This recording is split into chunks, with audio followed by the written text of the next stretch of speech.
آج کی آیت۔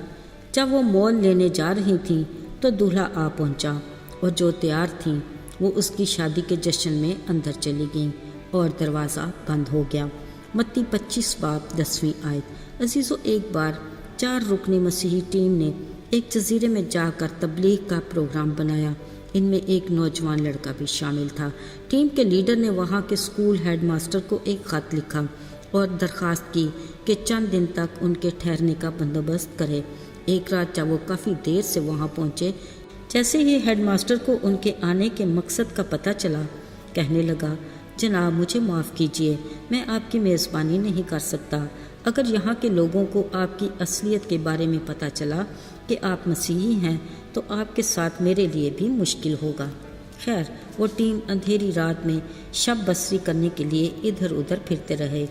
آخر ایک شخص نے سردی میں ٹھٹھرتے لوگوں کو معمولی سی جگہ دے دی۔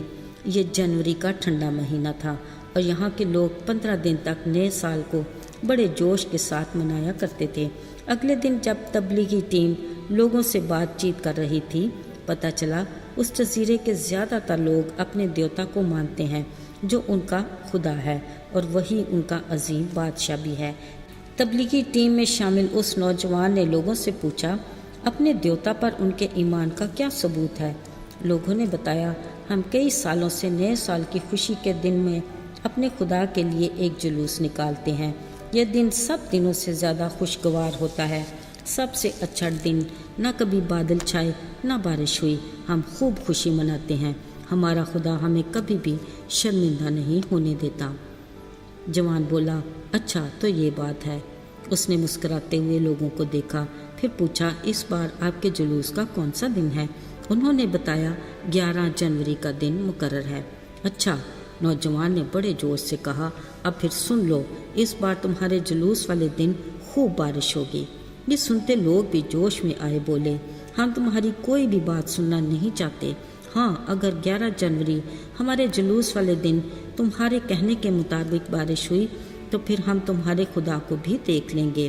عزیزو، اس گفتگو کے بارے میں جب دوسری ٹیم کے لوگوں کو پتہ چلا، سب خدا کے حضور سجدے میں گر گئے اور التجا کرنے لگے، اے خدا، تو معجزات کا خدا ہے، سب کچھ تیرے اختیار میں ہے، تو اپنی قدرت کو ظاہر کر تاکہ یہ لوگ جانیں کہ فقط تو ہی خدا ہے۔ وہ ہر روز یہی دعا کرتے رہے۔ آخر اس جزیرے کے لوگوں کا اپنے خدا کے لیے جلوس نکالنے کا دن آ پہنچا۔ صبح کے وقت جب یہ ٹیم ناشتے میں مصروف تھی، کھڑکی میں سے چمکتے سورج کی کرنیں صاف دکھائی دینے لگیں۔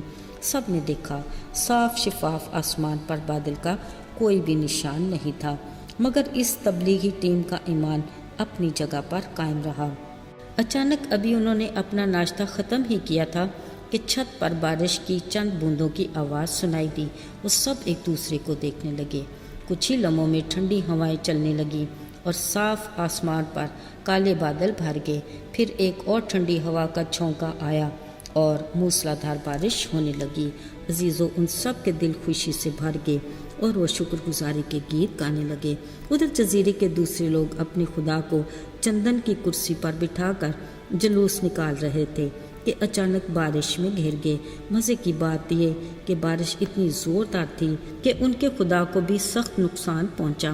یوں ابلیس کو ہمیشہ کی طرح شکست ہوئی۔